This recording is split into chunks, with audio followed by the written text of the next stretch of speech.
各位朋友，大家好，我是魏德燁博士。我在德国弗劳恩霍夫，这就是欧洲最大的类似台湾工研院的研究机构。我在那里担任建筑物理学永续数据分析领域的主管。这就是说，我们帮私人企业成立先进的数据分析能力，包括国际公认的数据分析方法。生命周期评价的数据和软体，也包括有效的 SOP，都是为了让企业更永续，也帮他们证明他们永续领域的发展。今天我非常高兴跟我台湾工研院的朋友合作，跟你们分享一下碳中和建筑怎么做到。So let's go. Today's class has three learning objectives. First, we want to understand how important it is to reduce carbon emissions in the building sector. Second, we want to understand what carbon neutrality in the building sector means. And third, how to actually get it done. So let's straight away start with the first point. How important is it to reduce carbon emissions in the building sector? And therefore, we should first have a look at how much carbon is actually emitted by this sector. On the diagram here, you can see that of the annual total carbon emissions in our world, about 38% is related to buildings. That means both the construction of buildings, but also the operation of buildings where energy is consumed for cooling, for heating, for operating elevators, and so on. In total, this sums up to 14 gigatons of CO2 per year, which is a pretty large figure, but I guess for most of us, it's just a large figure and we don't really know what it actually means. So let's have a look at the so-called carbon budget. The carbon budget is pretty much like our own budget, as most of us have some monthly income as well as maybe some savings that sum up to our budget, which we can use to spend on the things we need or the things we like. So the 14 gigatons of CO2 you can consider as our annual spending on buildings. But how much is our total carbon budget? The problem with our carbon budget is that it is almost exclusively a savings account, meaning that the amount of carbon we can still add to our atmosphere is very limited before climate will change to a degree that there will be serious problems to our well-being on Earth. So how much budget is left in our savings account for carbon emissions? According to the IPCC, the International Panel on Climate Change, and their estimation in 2018, we have a budget of about 420 gigatons of greenhouse gas emissions left. And now it is up to us to think about how to invest this budget in order to find a way to lead a decent life without having to continue to rely on our savings account. Ideally, it would look like this. We gradually improve our carbon footprint until we reach carbon neutrality in 2050. And from this graph, we can also understand the importance of the building sector, because if there is no significant change in the sector, then in about 10 to 15 years, the emissions from the building sector alone would exceed our total carbon budget worldwide. Or looking at it from another perspective, in less than 30 years, the building sector alone would use up all the carbon budget we will have left today. Looking at this graph, you may wonder why the annual emissions from the building sector do not remain constant. This is because if nothing changes, we can expect the emissions in the building sector to increase as more people on Earth will require more houses to live in, or because people who live in poverty today want to live in better housing conditions in the future. So there's no excuse. Carbon neutrality in the building sector is extremely important. And as any other sector, also the building sector needs to significantly improve its carbon footprint and become carbon neutral. Then, what is carbon neutrality? In fact, it is quite simple. Our Earth has the capacity to take carbon out of the atmosphere and build stuff like trees and other plants. So carbon neutrality means that we do not emit more carbon emissions than the Earth can absorb, so resulting in stable carbon levels in the atmosphere. Or in terms of buildings, it means that all the emissions along the building's life cycle, from the very first extraction of resources to the construction of the building, the use of the building, and its end of life, all these emissions should not be more than we can take out of the atmosphere by other means.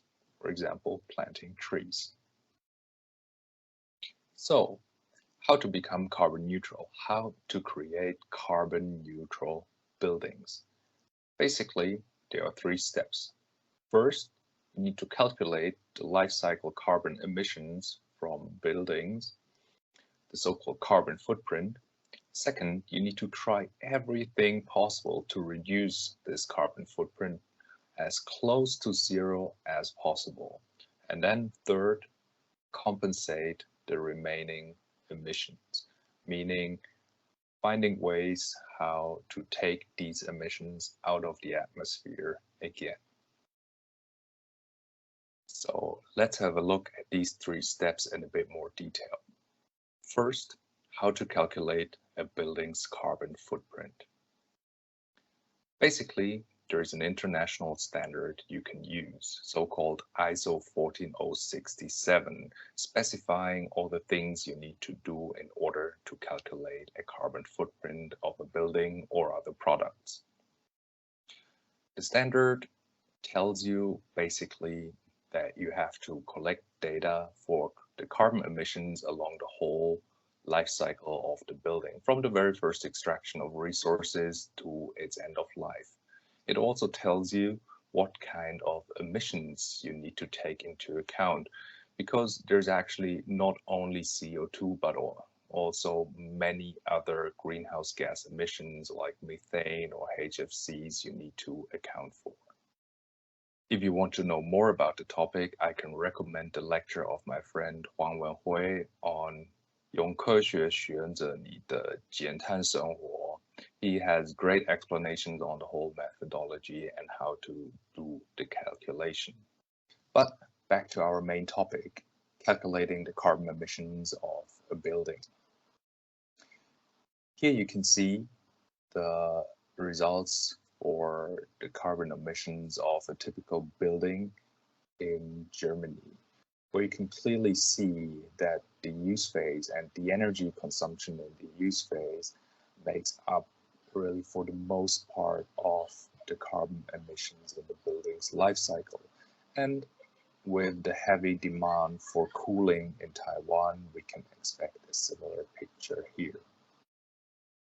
When thinking about how to reduce the carbon emissions of buildings, the second step of becoming carbon neutral, then of course it is a good first step to look at how to reduce the energy consumption in the operation of buildings. In Taiwan, energy consumption for space cooling here is the main topic. So let's look at space cooling from a personal perspective. What we need to do so is, first of all, our personal carbon budget.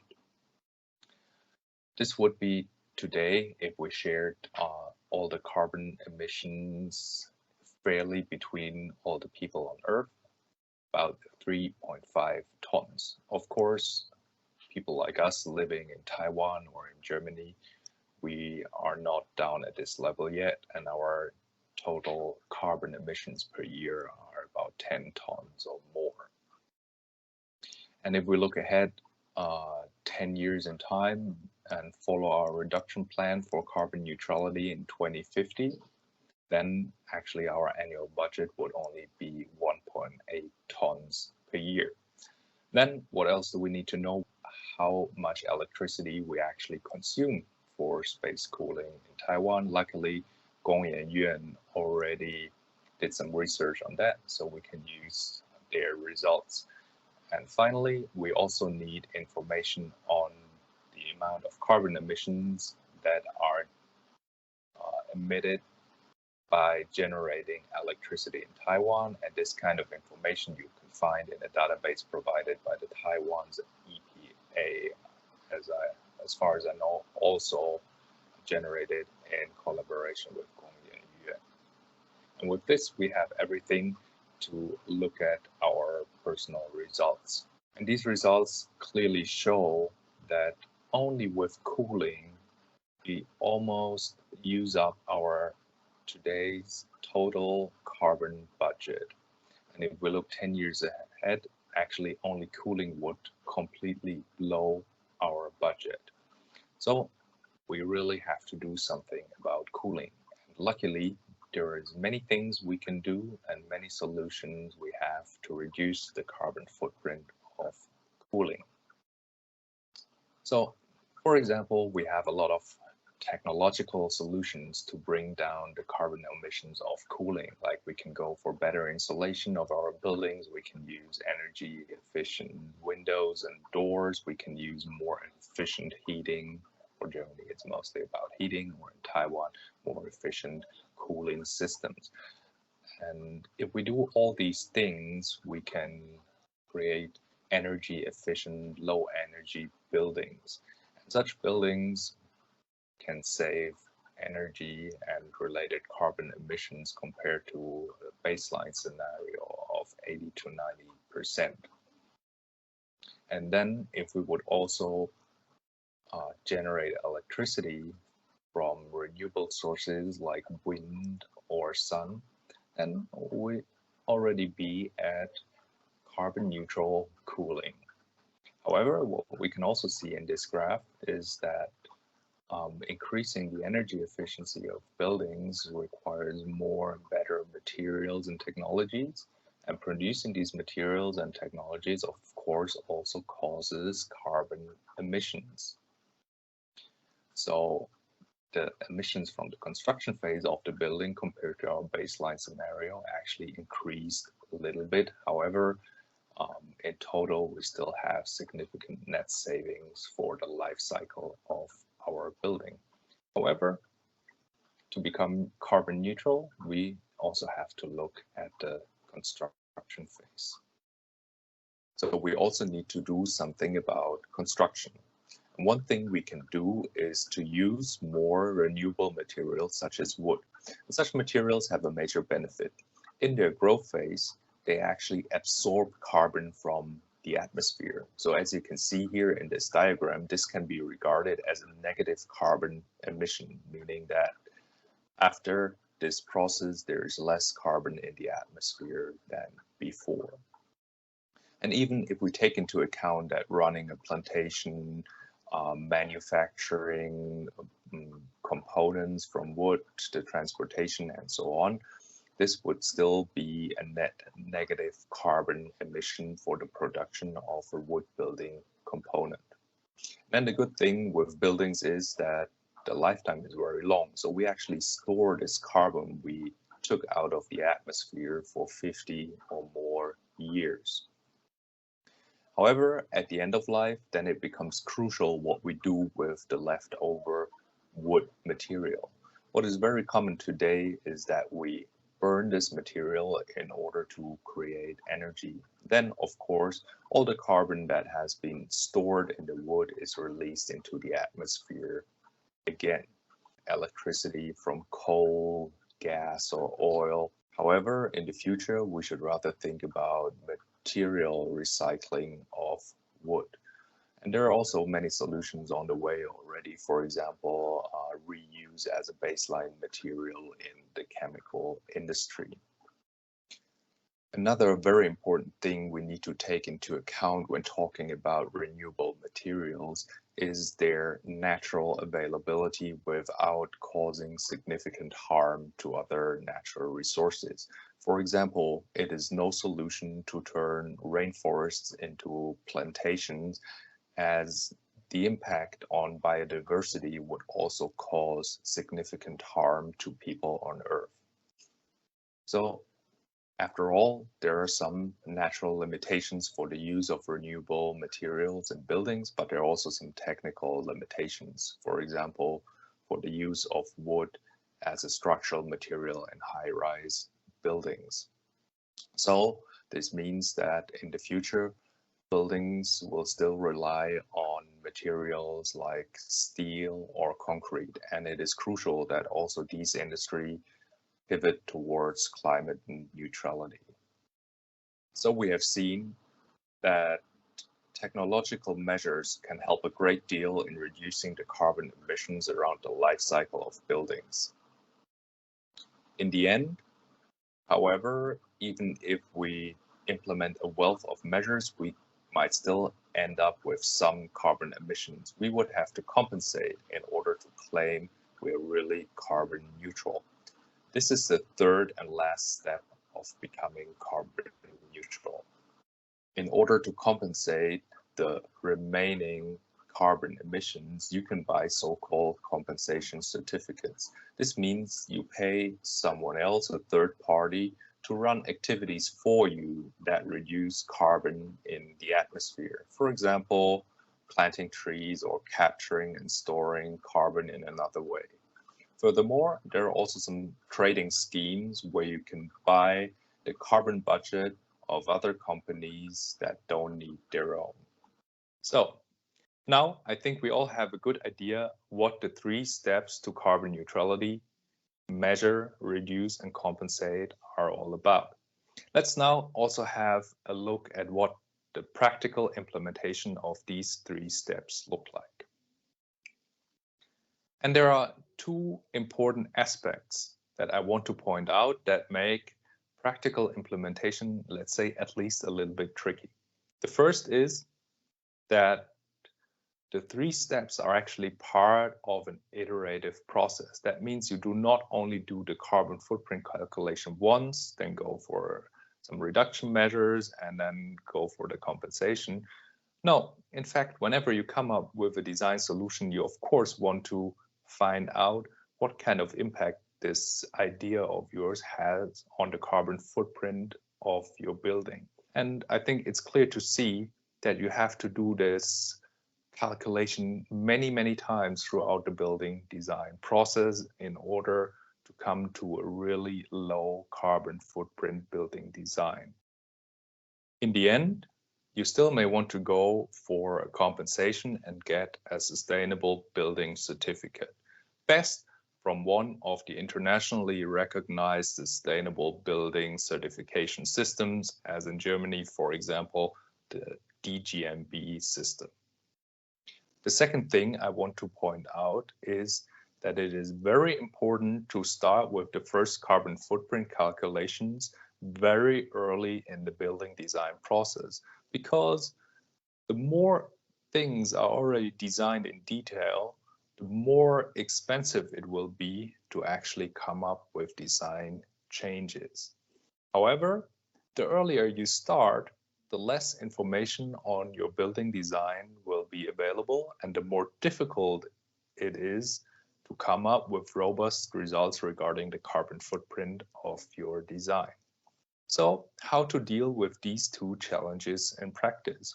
On the one hand side, that you have to do the carbon footprint calculations many times throughout the building design process, and on the other hand side, you have to deal with a lack of data, especially in the early design phases. The answer is sophisticated software and data smoothly integrated within the building design process. Especially in the early design phases, it is of crucial importance that you can benefit from the insights others have already gained in the design of similar buildings.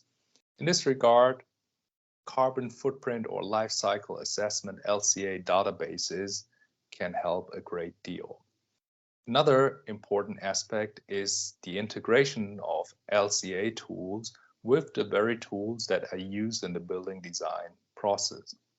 Nowadays, buildings are designed with advanced modeling software that allow to produce so-called building information models, known as BIM or BIM. Modern LCA tools, as for example the Generis tool developed by my colleagues at Fraunhofer, allow to directly make use of these building information models and kind of on the fly calculate the carbon footprint of a building design and feed it back into the design software. So enabling a highly efficient process towards the design of carbon neutral buildings. And in the end, when you're done with your design, these software tools also allow to compile the very reports you need in order to get a sustainability certification, as for example by the German DGNB system. Let's sum up what we have learned today. There are 3 steps towards carbon neutral buildings: measure, reduce, and compensate. Whereas the second step, the reduction, is of the highest importance, as compensation is very limited and it is no way forward to only calculate the carbon footprint of a building and then try to compensate all its emissions. I hope you enjoyed this little course on climate neutral buildings. I'm already looking forward to seeing you soon again. And in the meantime, you're welcome to reach out to me through LinkedIn or through my friends at Taiwan Gongyan Yuan. Bye bye.